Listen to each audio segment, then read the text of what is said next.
우리 한 절씩 교독하고 마지막 절은 함께 읽겠습니다. 에베소서 4장 12절에서 16절까지의 말씀입니다. 이는 성도를 온전하게 하며 봉사의 일을 하게 하며 그리스도의 몸을 세우려 하심이라.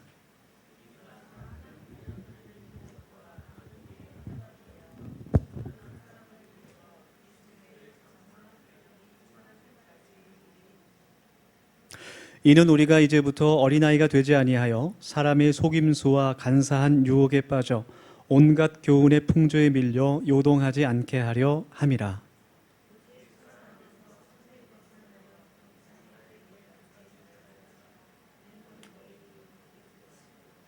우리 다 함께 16절 말씀 읽겠습니다. 그에게서 온 몸이 각 마디를 통하여 도움을 받음으로 연결되고 결합되어 각 지체의 분량대로 역사하여 그 몸을 자라게 하며 사랑 안에서 스스로 세우느니라. 아멘. 네, 우리 함께 인사하며 마음을 열겠습니다. 옆에 분 바라보시면서 이렇게 인사하겠습니다. 하나님을 가까이 함이 복입니다. 그렇게 인사하겠습니다. 네, 영혼 없이 하신 것 같아요. 제가 눈빛을 봤는데 그냥 이렇게 하나님을 깜깜이 이렇게 한 것 같아요. 그러시면 안 됩니다. 영혼을 담아서 진실한 마음을 담아서 다시 한번 하나님을 가까이 함이 복입니다. 반갑게 인사하겠습니다. 하나님을 가까이 함이 복입니다. 네, 좋습니다. 오늘도 하나님을 더욱더 한 걸음 가깝이 할 수 있는 그런 우리 더세움 가족 되기를 원합니다. 하나님께서 주시는 은혜로 우리 또 말씀 가운데 하나님 주실 은혜를 기대하며 함께 나눔을 나눌 수 있길 원하고 그 은혜로 또 우리의 삶이 복된 인생이 되는 그런 축복이 있기를 간절히 소망합니다. 우리가 잘 모르는 질병 가운데 외소증이라는 것이 있습니다. 외소증은 태어나서 몸과 마음이 동시에 잘 자라나야 하는데 몸은 잘 자라지 않고 마음과 생각만이 성장하는 그런 질병이에요. 그래서 소아기 혹은 유아기 때에 그 신체의 일부가 성장을 멈추게 돼서 아주 작은 키로 계속해서 살아가야 하는 그런데 생각과 마음은 정상적인 로 자라게 되는 그러한 질병이 외소증입니다. 몸은 아기인데 어린아이 같은데 정신만 나이가 들어가는 것이죠. 또 반대로 피터팬 증후군이라는 그런 질병이 있습니다. 이것은 몸은 성인으로 잘 자랐지만 정신과 마음이 생각이 자라지 못하는 것을 의미하는 거예요. 몸은 신체는 어른인데 또 생각하는 것, 마음은 계속해서 어린아이의 수준에 머물러 있는 것을 뜻하는 겁니다. 심리학에서는 성인아이라고도 부르기도 하는데요. 힘든 현실을 인정하기 싫어서 회피하기도 하고 또 자신의 마음에 들지 않는 일이 있으면 소리를 지르기도 하고 마치 어린아이처럼 그런 유아스러운 행동을 하기도 합니다. 그런 행동을 퇴행이라고 부르기도 하죠. 우리 사람은 인간은 하나님께서 창조하신 그 원리에 따라서 태어나서 시간이 지날수록 몸과 마음이 함께 성장해야 됩니다. 어른이 돼야 한다는 것이죠. 그런데 어린아이의 몸 혹은 어린아이의 생각을 그대로 가지고 있다면 그것은 문제가 되고 또 치료를 받아야 할 질병이라는 겁니다. 교회도 마찬가지예요. 오늘 에베소서 말씀을 같이 읽게 됐는데 에베소서 말씀은 교회론이라고 불리는 그런 교회에 유익을 주는 그러한 말씀입니다. 교회 공동체, 건물이 아니라 우리 예수님을 주님으로 고백하는 믿음의 성도들, 교회 공동체도 시간이 지남에 따라 성장하고 성숙해야 합니다. 그렇지 못하면 교회가 점점 아프게 되는 것이죠. 물론 교회의 성장이 건물의 크기나 성도의 숫자만을 의미하는 것은 아닙니다. 그러나 교회는 예수님을 닮아 더욱더 성숙하고 성장해야 합니다. 오늘 에베소서 4장 말씀은 이 교회 공동체의 성장에 대한 아주 중요한 교훈을 우리들에게 알려주시는 말씀이에요. 그래서 우리가 이 말씀을 함께 나누면서 우리의 신앙과 믿음이 하나님 앞에서 한 단계 더 성장할 수 있기를, 성숙할 수 있기를 소망합니다. 에베소서 말씀은 우리 한 사람 한 사람이 교회이고 또 우리 한 사람 한 사람이 그리스도의 몸을 이루는 한 공동체, 한 권속이라는 것을 알려주는 그런 말씀입니다. 그리고 오늘 함께 읽은 에베소서의 4장의 말씀은 그 교회가 어떻게 자라나야 하는지, 어떻게 성장해야 하는지에 대해서 우리들에게 깊은 영적인 깨달음을 주는 그런 말씀이에요. 교회의 성장이라는 것이 아까 말했듯이 단순히 교회의 사이즈가 커지거나 교회 건물의 평수가 커지거나 이전을 하거나 혹은 교회에 출석하는 성도의 수가 자라나는 것만을 의미하지는 않습니다. 오히려 교회를 이루고 있는 한 명 한 명의 성도들이 그 신앙과 믿음이 성장하고 성숙하는 것을 의미한다라는 것이 더 교회의 성장의 본질적인 이야기입니다. 후안 카를로스라고 하는 그 목사님이 쓴 그 기독교 스터디셀러 중에 하나, 제자입니까? 라는 책을 보면 그 목사님이 아주 큰 부흥을 이룬 후에 하나님께 기도하면서 고백한 말이 무엇이냐면, 하나님, 우리 교회는 지금 성장한 것이 아니라 단순히 살이 찐 것입니다. 그런 고백을 했다 그래요. 성도들의 수는 굉장히 늘어났고 교회는 큰 건물로 지어서 이전했지만 정말 그 성도 한 사람 한 사람이 이제는 누가 옆에서 세워주지 않아도 혼자 홀로 하나님 앞에 서서 하나님 앞에 헌신하며 또 예배드리며 더 나아가서 그리스도의 복음을 내 가정에 이웃에게 전달할 수 있을 만큼의 그런 믿음으로 자라나야 하는데 그렇지 못했다는 것을 고백하며 회개하는 그런 기도를 드렸다고 합니다. 하나님께서 사랑하시는 교회 공동체를 이루고 있는 저와 여러분은 시간이 지나면 마치 식물이 싹이 나고 그 줄기가 자라나고 이파리가 무성하게 맺히고 또 때가 되면 과실을 맺는 것처럼 성장하고 성숙해야 합니다. 그것이 오늘 에베소서 말씀을 통해 하나님께서 우리들에게 주시는 그러한 메시지인 겁니다. 사랑하는 우리 더세움교회 성도 여러분, 우리들이 그냥 그 자리에 머물러 있거나 매너리즘에 빠지지 않을 수 있기를 원합니다. 왜냐하면 그것이 하나님께서 우리에게 원하시는 것이 아니기 때문이에요. 그리고 우리가 더 하나님 앞에서 성장하고 성숙하는 것이 우리에게 유익일 뿐만 아니라 하나님께서 우리에게 주시는 여호와 이레의 그 예비된 그 하나님의 은혜와 복을 받아 누리는 그러한 방법이기 때문입니다. 성장하지 않는 것은 아픈 것과 마찬가지죠. 목회를 하다 보면 여러분들을 만나게 되고 여러 사람들 이제 이야기 나누며 또 상담하면서 권면하면서 또 양육하게 되는데 어떤 분 같은 경우에는 그냥 신앙이 그 자리에 머물러 있다라는 느낌을 받는 분들이 있어요. 시간이 지나면서 하나님의 말씀과 성령으로 더 자라나야 되는데 그냥 그 자리에 머물러 있다라는 그런 생각이 드는 분들도 있습니다. 그런데 조금만 더 깊이 들여다보면 그 자리에 머물러 있는 것이 아니라 점점 퇴행하고 있다라는 생각이 들어요. 왜냐하면 믿음이라는 것은 우리가 이 세상에서 그리스도인으로서 믿음을 지키며 살아가야 한다는 것은 마치 연어가 그 물을 거꾸로 거슬러 헤엄쳐 올라가는 것과 마찬가지라는 생각이 듭니다. 헤엄치지 않고 그 자리에 머물러 있으면 그곳에 정지되어 있는 것이 아니라 점점 물길에 떠내려서 뒤로 갈 수밖에 없는 것이죠. 그래서 우리는 날마다 예수님을 쫓아 자라나야 하는 겁니다. 교회로서 우리가 어떻게 자라날 수 있는지, 내 신앙과 믿음이 어떻게 더 성숙할 수 있는지 우리가 깨닫고 생각해 보기 전에 우리가 먼저 살펴봐야 되는 것은 우리의 개인의 신앙의 성장을 우리가 어떻게 알 수 있는가 하는 그런 문제예요. 우리의 눈에는 우리의 믿음과 신앙이 보이지 않습니다. 하나님께서는 그것을 정확하게 보고 계시지만 우리의 눈에는 우리의 신앙과 믿음이 잘 보이지 않습니다. 흔히 우리가 겸손하게 말합니다. 서로에게 저는 믿음이 약합니다. 저는 신앙이 깊지 않습니다. 저는 믿음이 작습니다. 이렇게 겸손하게 서로에게 고백하기도 합니다. 그런데 문제는 어떻게 그것을 알 수 있는가 하는 거예요. 어떻게 내 믿음이 작고 어떻게 내 믿음이 크며 또 단단하며 연약한지를 어떻게 알 수 있는가 하는 겁니다. 무엇이 믿음의 기준이 되는 겁니까? 그런 문제죠.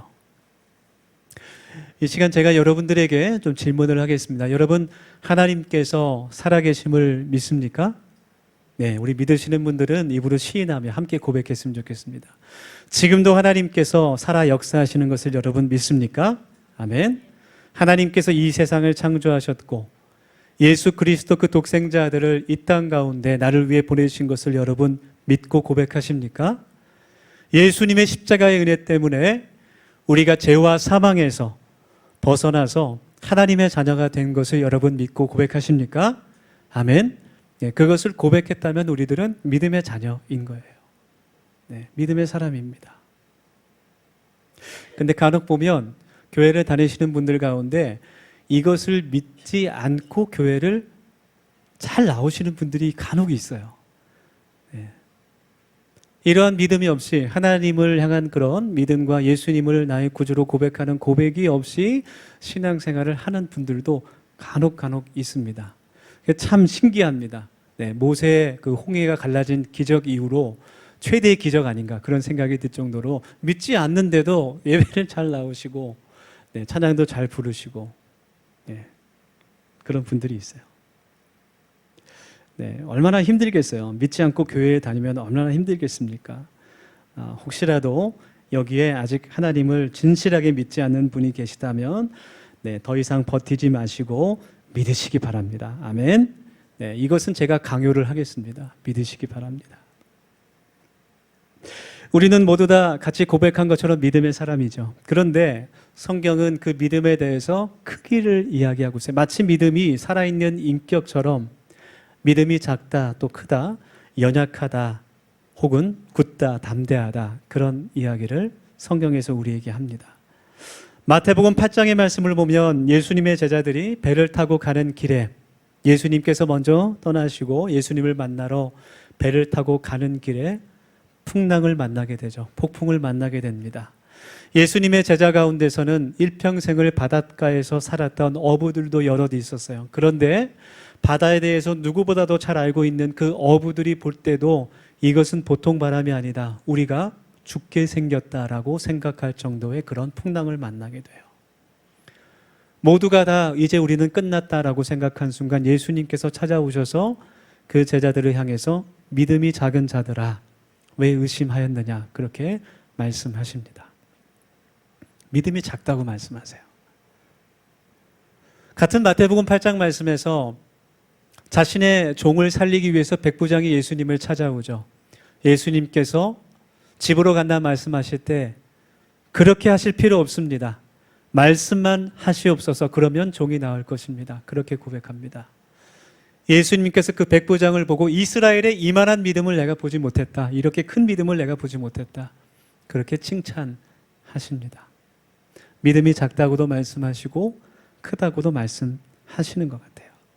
여러분, 우리가 어떻게 작은 믿음, 큰 믿음을 분별할 수 있고 그 기준을, 척도를 매길 수 있을까?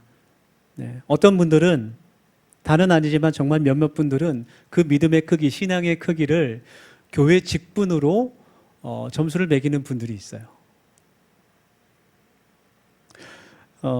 예를 들면 새가족은 빵점, 평신도는 20점, 집사님은 50점, 권사님, 안수집사님은 70점, 장로님은 90점, 목사 및 선교사, 사모님은 100점. 100점이라고 하니까 굉장히 기분이 좋아집니다. 네, 그렇게 점수를 매기는 분들. 그건 아닌 것 같습니다. 그거는 아닌 것 같아요. 네, 직분이 꼭 믿음과 비례하지는 않습니다. 또 어떤 분들은 교회에서 하는 봉사, 섬김, 헌신으로 그 성도의 신앙의 점수를 매기기도 합니다. 아무 봉사도 안 하는 사람 빵점, 안내위원 20점, 찬양팀 성가대 40점, 주차봉사 60점, 바깥에서 얼마나 더운데 추운데 또 해야 되니까 힘들죠. 주방봉사 90점. 할렐루야. 네. 오늘 주방봉사 강혜종 권사님인데 90점인 줄 믿습니다. 네, 아멘 하시면 안 돼요. 예. 이 봉사로 점수를 매기는 것도 아닌 것 같아요. 아닌 것 같습니다. 또 어떤 분은 목사님이셨는데 슬픈 이야기지만 싫어합니다. 헌금 액수로 성도의 신앙을 평가하는 분을 제가 본 적이 있어요. 실제로. 참 놀랍습니다. 교회 직분과 봉사, 헌금, 예배, 출석, 기도 시간, 이러한 것들이 우리의 믿음과 신앙과 전혀 관련 없다고는 말할 수 없지만 그것으로 그 사람의 신앙과 믿음을 평가할 수는 없는 것이죠. 절대적인 평가의 기준이 될 수는 없습니다.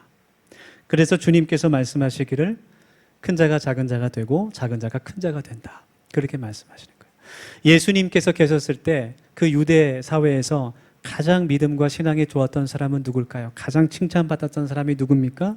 제사장들, 사두개인들, 서기관들, 바리새인들. 모든 유대인들에게 가장 칭찬받고 100점짜리 신앙 믿음으로 인정받았던 그 사람들이 예수님을 십자가에 못 박았습니다.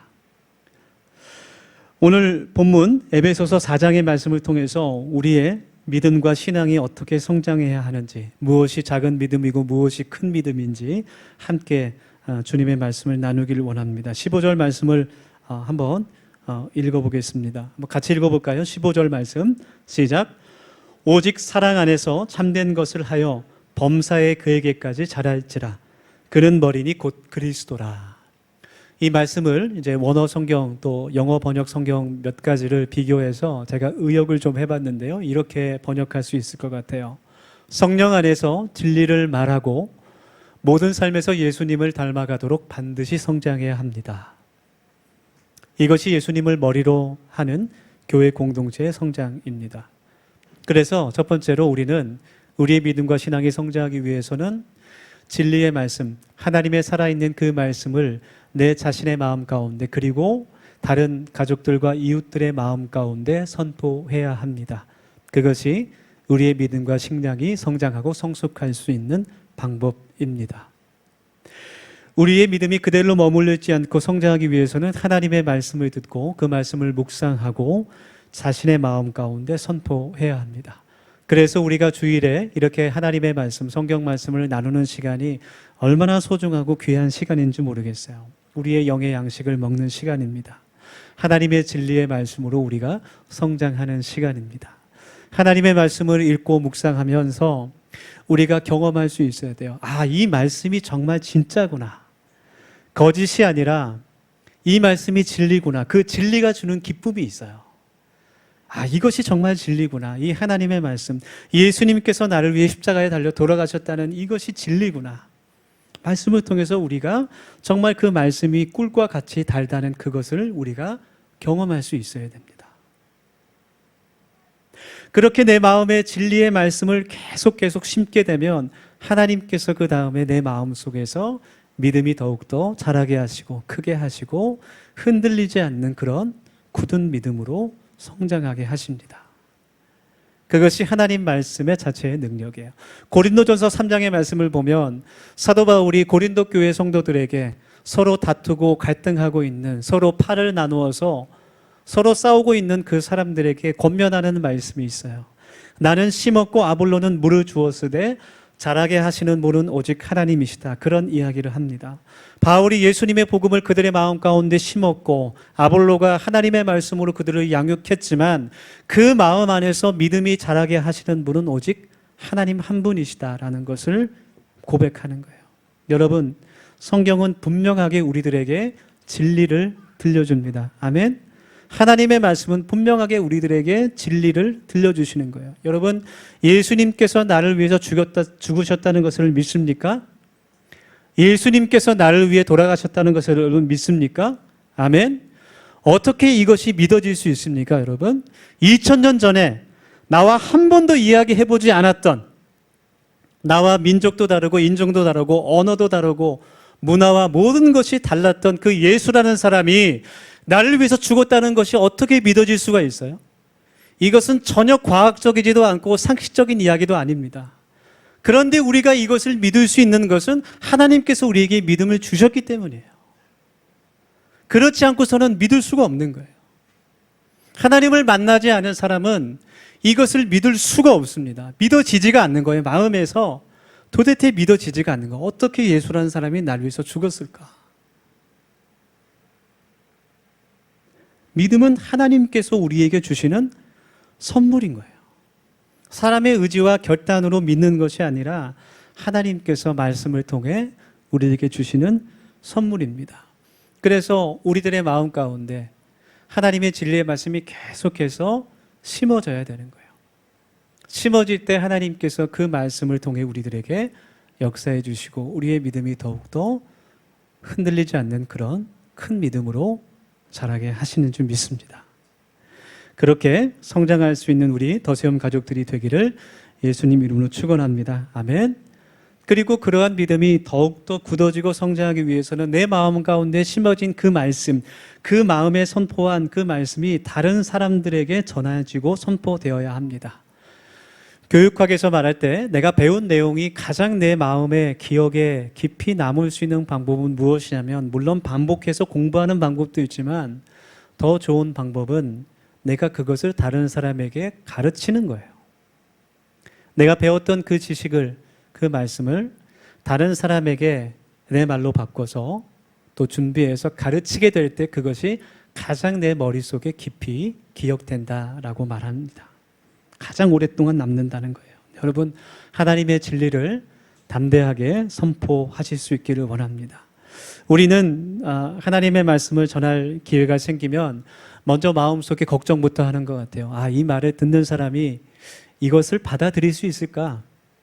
오히려 나에게 더 거부 반응을 보이면서 관계가 더 틀어지진 않을까? 많은 걱정과 염려를 합니다. 그 사람이 이 말씀을 믿을 수 있을까? 믿을 수 없어요. 믿지 않는 것이 당연한 겁니다. 믿고 싶어도 믿어지지가 않습니다. 그것이 자연스러운 겁니다. 그러나 우리는 그 마음 가운데 말씀의 씨앗을 뿌리는 거예요. 그것이 우리의 할 일입니다. 그러나 하나님께서 그 씨앗을 통해 역사해 주십니다. 그것을 위해서 우리가 기도해야 하는 거예요. 믿습니까? 네, 그 사람의 반응을 너무 기대하거나 걱정하지 마시고 우리는 담대하게 복음을, 믿음을, 그 마음 가운데 말씀을 심을 수 있어야 됩니다. 그래서 우리 교회에서 다음 세대들을 가르치는 우리 선생님들이 얼마나 귀한 사명을 가진 분들인지 모르겠어요. 우리 다음 세대들의 마음 가운데 그 말씀들이 잘 심길 수 있도록 같이 기도해 주실 수 있기를 원합니다. 그리고 우리들도 아직 하나님을 알지 못하는 이웃들과 친구들과 가족들에게 담대하게 복음의 씨앗을 심을 수 있기를 원합니다. 듣든지 듣지 않든지 너는 하나님의 아들이야. 너는 하나님의 사람이야. 당신은 하나님의 딸입니다. 하나님께서 당신을 사랑하십니다. 그렇게 선포하실 수 있기를 간절히 원합니다. 그리고 나서 그 영혼을 위해서 기도하실 수 있기를 원합니다. 하나님께서 일하여 주실 줄 믿습니다. 나와 다른 사람들에게 또 그 마음에 하나님의 말씀을 선포할 때 그 마음에 조금씩 변화가 생기기 시작합니다. 그것이 하나님의 능력입니다. 기독교에서 변화라는 것은, 하나님의 말씀 안에서 변화라는 것은 단순히 몇 가지 행동이, 겉모습이 바뀌는 것을 의미하지 않습니다. 우리 믿음의 변화라는 것은 이전에 있었던 잘못된 생각들이 하나님의 진리로 대체되는 것을 의미하는 겁니다. 예를 들어서 이전까지는, 하나님의 말씀을 듣기 전까지는 이 세상에 믿을 수 있는 것은 아무것도 없어. 오직 나 혼자야. 나를 도와줄 사람은 아무도 없어. 나 혼자서 모든 것을 이겨내야 돼. 그런 생각만을 가지고 힘들게 살았다면, 그 생각이 나를 지배했다면, 이제 하나님의 말씀을 듣고 그 마음에 그 말씀을 심은 사람은 하나님은 나를 도우시는 분이다. 하나님은 내가 의지할 수 있는 분이다. 그런 생각으로 변화되는 거예요. 이전에는 바람 피면 어때? 누구나 다 엔조이 하면서 살잖아. 들키지만 않으면 되지. 즐기면서 사는 게 뭐가 나빠. 그렇게 생각했다 하더라도 하나님의 말씀이 그 마음 가운데 들어가게 되면 그 외도라는 것이, 결혼한 사람 외에 그런 관계를 갖는 것이 하나님과 사랑하는 사람에게 얼마나 큰 죄인지를 깨닫게 되는 거예요. 그것이 오늘 본문 14절에서 말씀하고 있는 그러한 의미입니다. 에베소라는 지역은 무역과 상업이 크게 발달한 도시였을 뿐만 아니라 철학과 지식도 굉장히 발달한 도시였어요.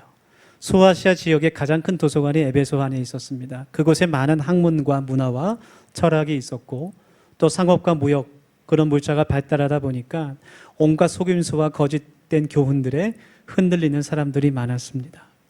우리가 살고 있는 이 어지러운 세상과 마찬가지로 탐욕과 그리고 욕심이 곧 진리가 되는 그런 세상에서 하나님의 백성들이 살아가고 있었습니다.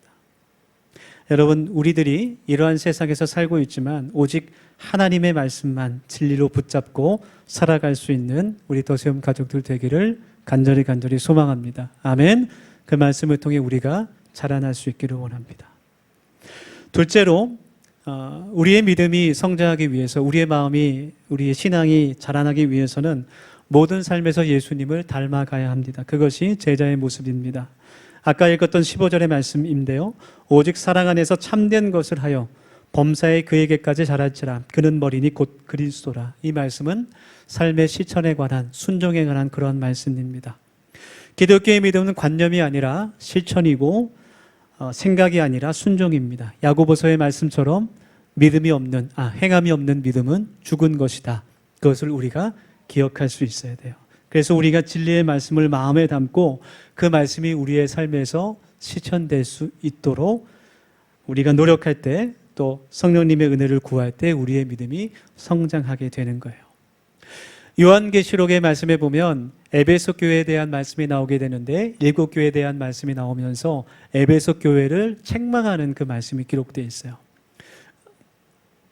요한계시록에 나오는 그 책망의 내용 가운데 너희가 에베소 교회가 니골라당의 행위를 본받았다, 행했다 그런 말씀이 나옵니다. 니골라당은 그 당시 에베소 교회에 있었던 이단 가운데 하나인데 그 사람들이 주장하는 것은 무엇이냐 하면 무율법주의, 무도덕주의였어요. 하나님께 구원을 받은 사람은 예수님의 은혜를 통해서 십자가의 은혜를 통해서 하나님께 구원을 받은 사람, 한번 거듭난 사람은 더 이상 그에게 율법이 필요 없고 도덕이 필요 없다라는 거예요. 도덕 폐기론, 율법 폐기론주의자들이었습니다.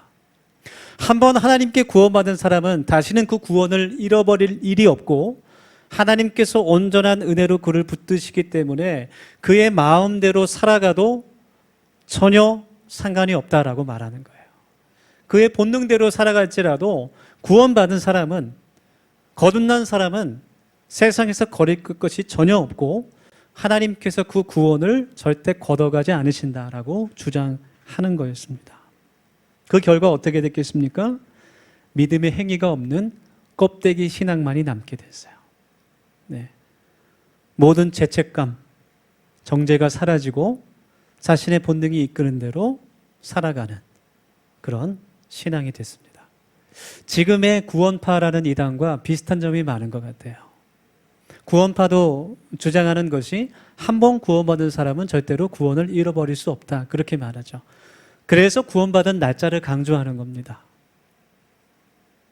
한 번 구원받은 사람은 절대로 구원을 잃어버릴 일이 없고 영은 깨끗하기 때문에 그러기 때문에 자신이 마음이 이끄는 대로 살아가도 된다라고 말하는 거예요. 전혀 성경에 나와 있지 않은 이상한 그런 교리를 말하는데도 많은 사람들이 미혹되는 이유는 기존 성도들에게 구원의 확신에 대한 문제를 파고들기 때문이에요. 대부분은 구원의 확신이 있습니까? 오늘 밤 죽어도 천국에 갈 수 있습니까? 라고 물어보면 자신 있게 나는 구원받았습니다 라고 말할 수 있는 사람이 많지 않은 것 같아요. 겸손이기도 하고 또 확신이 없을 수도 있습니다. 그것을 파고들어서 이야기하는 거예요. 구원의 확신이 없는 사람들에게는 당신은 몇 년, 몇 월, 며칠 하나님께 구원받았고 더 이상 그 구원을 잃어버릴 염려가 없다라고 말해주는 것이 굉장히 매력적으로 들리게 되는 겁니다. 하지만 성경에 그런 이야기는 없습니다. 성경은 분명하게 우리에게 말해요. 우리는 한 번 구원을 받았지라도 그 구원을 끝까지 하나님 오시는 그 날까지 이루어 가야 하는 그런 성화의 과정을 걷고 있는 겁니다. 그리고 그 성화의 과정에서 하나님을 배반하고 멀리 떠나 죄를 짓게 되면 얼마든지 우리는 구원에서 배제될 수 있는 그러한 죄인이라는 것을 우리가 깨달아야 합니다. 그래서 성경은 우리에게 회개를 강조하고 성화를 강조하는 거예요. 저 여러분의 삶 가운데 예수님의 그 인격과 믿음과 신앙을 점점 닮아가는 그런 성화의 과정이 있기를 주님의 이름으로 축원합니다. 그래서 믿음이라는 것은, 믿음의 성장이라는 것은 단순히 선택의 문제가 아니라 성도의 마땅한 의무입니다. 그리고 오늘 본문 이후에 나오는 에베소서 4장 5장 6절 말씀에서는 정말 우리가 삶에서 예수님을 닮아 실천해야 하는 그런 윤리적이고 신앙적이고 도덕적인 삶의 그런 실천 목록들이 쭉 기록되어 있어요. 그것이 에베소서 4장 후반부터 6장까지의 말씀에 기록되어 있는 겁니다. 예를 들어서 거짓을 버리고 이웃에게 참된 것을 말하라, 그런 말씀이죠. 화를 내도 그 사람을 미워하지 말고 날이 지나도록 화를 품고 있지 말라. 도둑질하지 말고 자기 손으로 수고해서 돈을 벌어라. 그 돈으로 가난한 사람을 구제하라. 그렇게 가르칩니다. 자신의 입으로 더러운 욕을 하지 말고 서로 친절하게 대하고 서로 용서해라. 그렇게 말씀하는 겁니다. 여러분의 삶 가운데 이러한 변화가 일어날 수 있기를, 이러한 성장이 있을 수 있기를 간절히 원하고 바랍니다.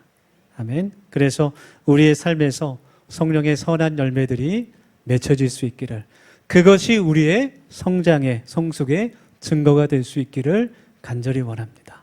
아멘. 우리가 모두가 그냥 제자리에 머물러 있는 것이 아니라, 떠내려가는 것이 아니라 날마다 하나님의 말씀을 선포하고 또 그 말씀대로 살아갈 수 있는 믿음의 공동체가 되기를 소망합니다. 우리 곁단하며 이 시간 1, 2분간 같이 기도하겠습니다. 하나님께서 우리 더시움교회를 더욱더 아름답고 건강하게 세우시는, 그런 세워지는 교회가 되기를 기도합시다. 성장하며 성숙하는 성도가 되기를 원합니다. 우리 함께 이 시간 기도할 때 첫 번째로, 하나님 오늘 말씀을 우리의 삶에 비추어 내 자신의 모습을 볼 수 있게 하여 주시옵소서. 두 번째로 기도할 때 진리의 말씀이 우리의 마음 가운데 또 나를 통해 다른 사람들에게 선포되게 하여 주시옵소서. 세 번째로 기도할 때 하나님 내 삶 속에서 참된 것을 하여 예수님을 닮아갈 수 있는 제자 되기를 소망합니다. 우리 이런 기도 제목으로 1, 2분 동안 결단하며 함께 기도하겠습니다. 하나님, 우리 사랑하시는 주님의 교회, 우리 더시움교회가 날마다 주님을 닮아갈 수 있는 성장하는 교회가 되기를 원합니다. 하나님, 우리의 삶 가운데 주님 찾아오셔서 우리의 삶에 선한 열매가 맺히게 하여 주시고 주님을 향한, 주님을 따르는 그 변화들이 생겨날 수 있도록 하나님 도와주시기를 원합니다. 하나님, 우리의 믿음이 더욱더 단단하여지고 성숙한 믿음, 성장하는 믿음이 될 수 있기를 원합니다. 하나님, 어떠한 유혹과 시험에도 흔들리지 않고 오직 주님을 바라볼 수 있는 믿음을 가질 수 있도록 주님 도와주시고, 하나님 그 진리의 말씀이 우리의 마음 가운데 또 우리 이웃들과 가정 가운데 하나님 선포되어지게 하여 주셔서 그것이 우리의 믿음과 하나님 우리의 성장에 다가올 수 있도록 하나님 우리 주님의 능력이 되게 인도하여 주시옵소서. 하나님, 우리의 삶 속에서 주님께서 기뻐하시는 삶의 자리에서 하나님 성장하고 그 성장된 순종으로 나아갈 수 있도록 원합니다. 예수님께서 하나님 앞에 살아가셨던 그 모습을 바라보며 하나님 그것을 따라 살아갈 수 있는 주님의 제자 될 수 있도록 하나님 도와주시고 하나님 인도하여 주시옵소서. 하나님, 우리의 모습 가운데서 하나님 예수님의 닮은 모습이 자라날 수 있도록 또 선한 열매들을 맺을 것이 우리의 삶의 증거가 될 수 있도록 하나님 인도하여 주시옵소서. 주님을 원하고 간절히 원하는 우리 모두가 될 수 있도록 하나님 인도하여 주시길 원합니다. 주님 감사하고 찬양합니다. 예수님의 이름으로 원합니다. 하나님, 우리가 변화되기를 원합니다. 하나님, 지금 있는 그 자리에 만족하는 것이 아니라 더욱더 예수님을 닮을 수 있도록 우리의 믿음을 하나님 성장시켜 주시고 또 인도하여 주옵소서. 우리의 삶 가운데 예수님의 말씀을 행함으로 선한 열매들이 맺히기를 원합니다. 하나님, 하나님께서 허락하신 복된 인생 살아갈 수 있도록 우리 더세운 모든 가족들 복의 복을 더하여 주옵소서. 예수님 이름으로 축복하며 기도합니다. 아멘.